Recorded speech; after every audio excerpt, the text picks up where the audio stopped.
Welcome to Mount Panorama, Bathurst. This is the duel on the mountain. Hardies Heroes to decide pole position winner for the great race, the James Hardy 1000 of 1983. Hardies Heroes comprises 10 cars, the 10 fastest qualifiers so far. Well, these are the drivers who've made it for Hardies Heroes, but the big news among those missing are the Mazda RX-7 drivers. There are none of them. No Terry Shield, no Greg Hansford, no Barry Jones, and above all else, there's no Alan Moffat. These fellas behind me reckon that Moffat is foxing, that in the race he could still win. Whatever the truth of the matter is, Moffat is not among the top 10 starters. He could do no better than 14th in practice yesterday. The outstanding driver is Bob Morris, who qualified 10th, hadn't driven for 12 months, was given the drive in place of Alan Brown in car 4, the rusty French Commodore, and qualified a blistering time to give him 10th place.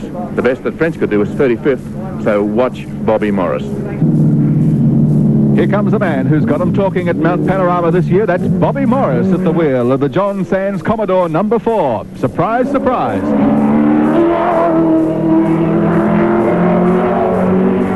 Taking the green flag, and on his timed lap now, Bob Morris, the man who has been out of motor racing for well over a year, was in the lineup for last year's James Hardy 1000 until co-driver John Fitzpatrick put the Ford into the wall during a late session.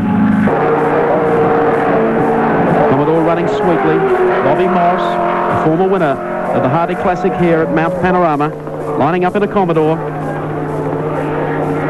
Speaks volumes for the man's ability that this is his first drive in a race car for a year. Just step and go out on this most testing of the left-hander at Murray's corner. The flag is about to go out for Bobby Morris at the end of this lap. How quick will he be? It's not going to get him pole position, Bobby Morris. A 2:21.18. It's terribly fast, but I'm afraid he's going to have to wait another day to carry off the pole position prize. Well, Bob Morris, it's a hard way to make a comeback to motor racing. It certainly is, Evan. I'm still trying to settle into the car, but it's a very good car. And you can tell it's a recar prepared car, though. One of 7 Commodores lining up in Hardies Heroes here at Mount Panorama today. Big reputation, Gary Rogers, as a hard charger, a man who knows how to drive right on the limit. 38 years of age, Gary Rogers from Melbourne has driven touring cars and of course sports sedans, one of Australia's most accomplished touring car drivers, and likes this particular racetrack.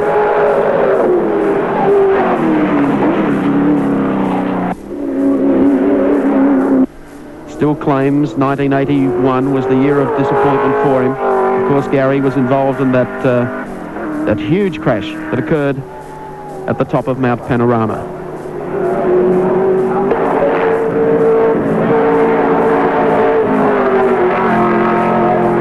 Running strongly, Gary Rogers, the Soundwave Disco's V8 Commodore. Right, back to the inside.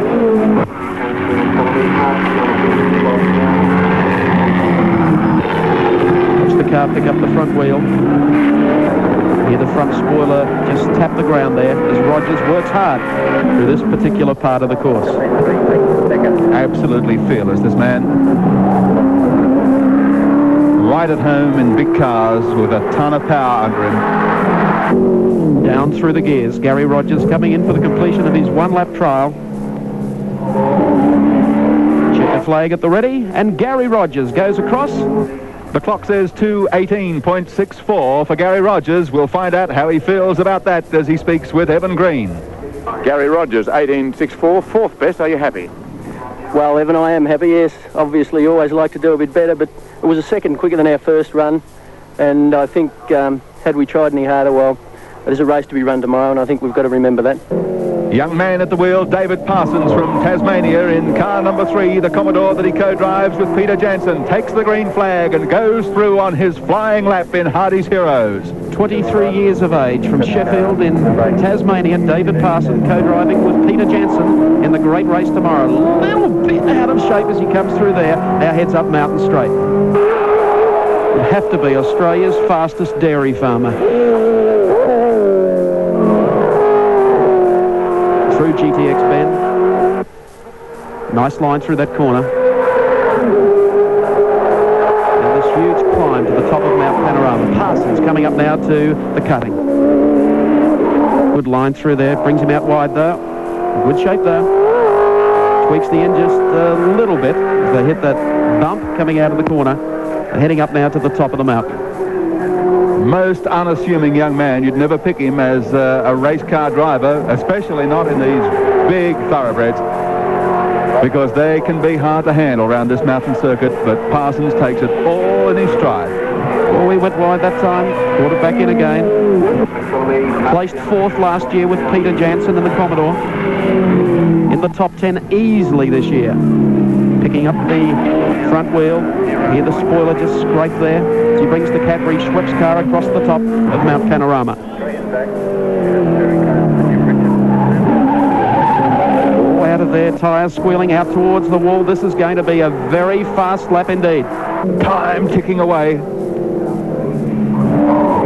Parsons comes round. The flag is out over the finish line for his quick lap in Hardies Heroes. And here he comes, 2:18.21 seconds for David Parsons, heading down towards Evan Green. Well, how does a young fella feel to be so far 3rd fastest on the grid? Oh, it's a bit of a shock to me, I tell you. Still not as quick as yesterday. I feel that there's still more in the car, but I'm a little bit nervous and a lot of pressure on me first time to do this sort of thing. Coming in to take the green flag now in the Marlborough dealer team Commodore number 25 is John Harvey, one of Australia's most experienced drivers. Quite a few of the teams have had problems getting one car into the top 10. But the dealer team, they've got the 2, Peter Brock and John Harvey. Harvey, a man often overlooked, tends to stand in the shadow of Peter Brock, but by gee, he is just such an accomplished driver. Last year's James Hardy 1000 Classic made the top 10 last year in qualifying. Doing a good job as he comes up to the cutting. Dab of the brakes, went out very wide that time. Very fast line through this corner.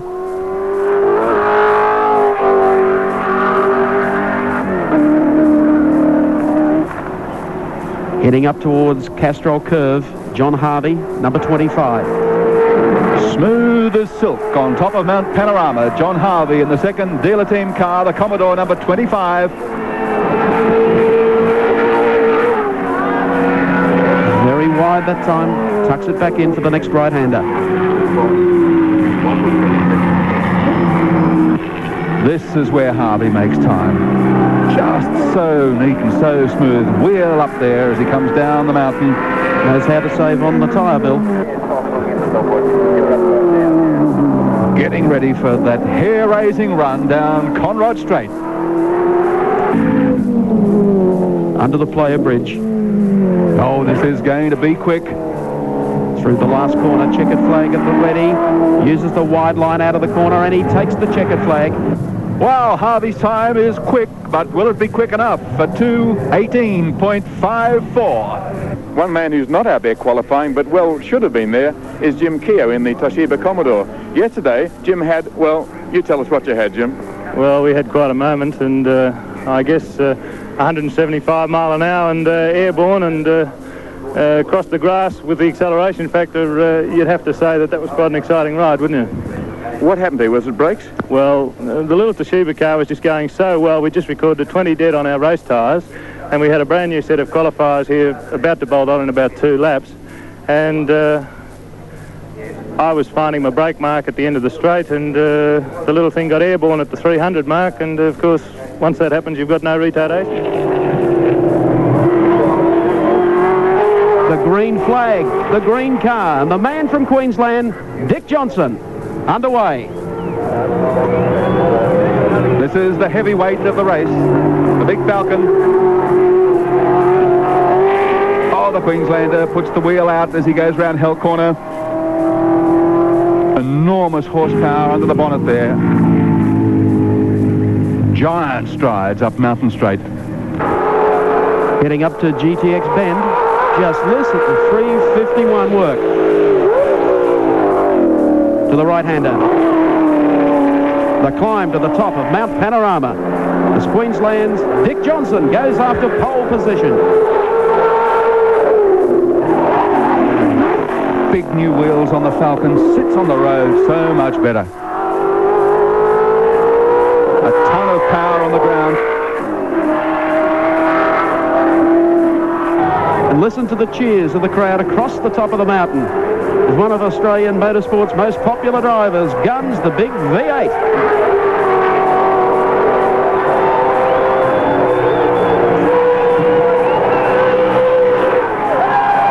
Oh, everybody's hero, Dick Johnson. Listen to the cheers.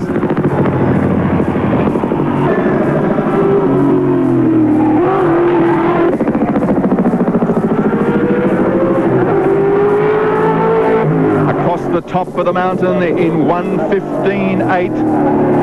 If he keeps that up, I hate to think what the final lap time Oh, is he's hit the going to be. fence and he's gone off the track into a tree.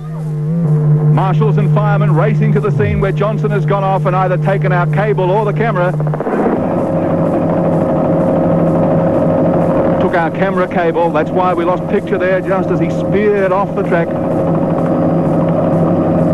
Marshals very quickly on the scene. As we bring you these pictures from There's the top Dick Johnson in centre picture now. There he is, taking the helmet off. He's okay.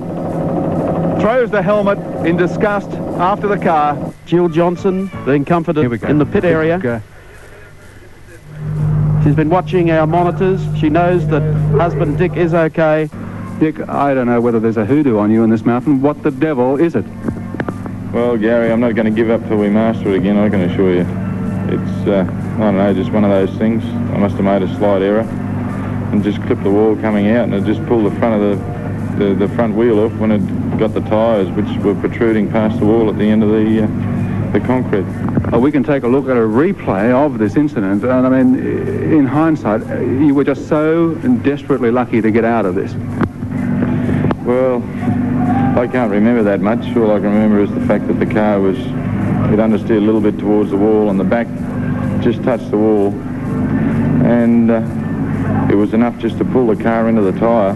Steering's gone. And it just pulled the wheel off, and I can remember heading between a couple of trees, and I tell you what, I'm glad I did. There wasn't much room to get through there. Oh, mate, you know, it's like parking in Queen Street, don't you? Alan Grice, and he's got a lot of hard work ahead of him here as the green flag drops on his flying lap. The familiar STP colours, the red and blue. Alan Grice coming up to BP karting. Not only last year's pole winner, but of course the first man to lap round here in excess of 100 miles per hour average. Alan Grice at speed. Oh, using a little bit of the marbles on the outside. And the inside.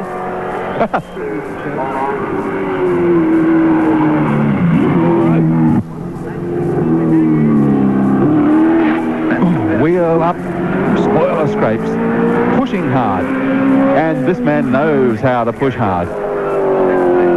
Down to Forest Elbow. Wide open spaces of Conrod Straight out wide, and Alan Grice is headed down the straight now. It's quick, but I don't think it'll be as fast as some of the other times. Here's Gricey, number 6, the STP car across the line to take the checkered flag. Not the quickest, but so very creditable in this hastily prepared car, a 2:18.96 for Alan Grice. Down through the gears, the whispering Nissan Turbo, George Fury at the wheel and taking the green flag on his timed lap in Hardies Heroes.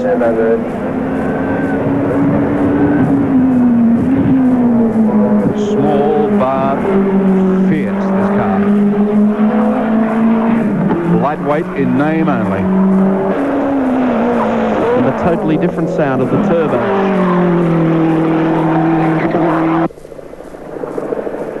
Most cars, you can hear the engines revving. With the turbo, you can hear the tyres slipping across the ground more than the engine. Going in there very deep indeed. Here comes the turbo. Down through the mountain. And quick at the top.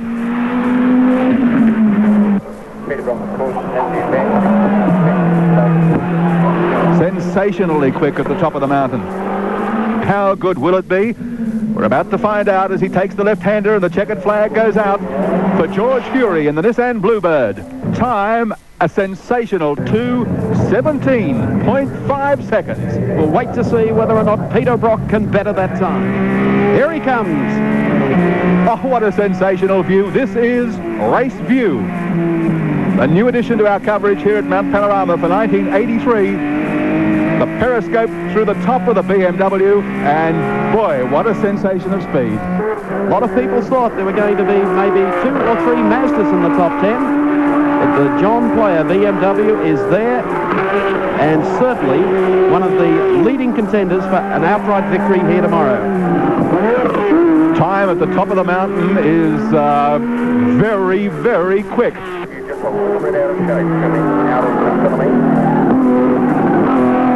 Throwing the car. By gee, he is trying so hard.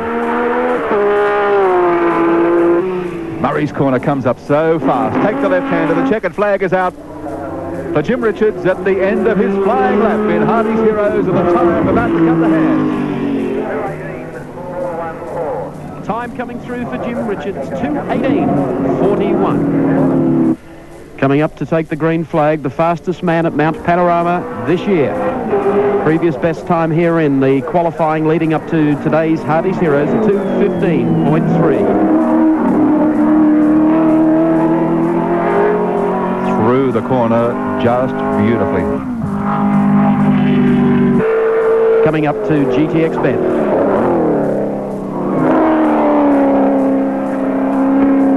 Sharp right hand down on the wheel as he takes the corner.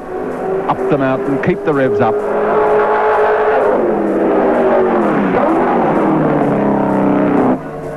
Just listen to the spectator reaction as Peter Brock, the king of the mountain, drops down.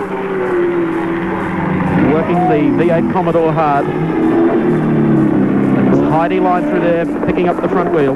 Sensationally quick to the top of the mountain, Peter Brock.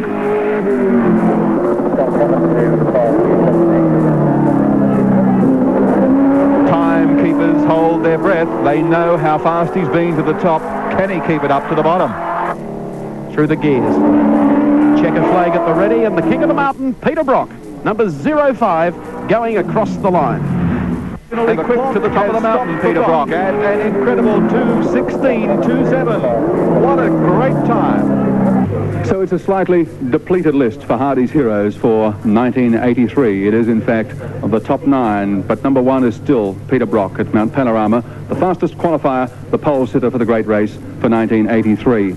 George Fury shares the front row of the grid with Brock. Then we have car number 3, the Commodore, with David Parsons at the wheel. The BMW of Jim Richards shares second row of the grid. On the third row, the second dealer team car number 25 with John Harvey. Also Warren Cullen in another Commodore, car 22.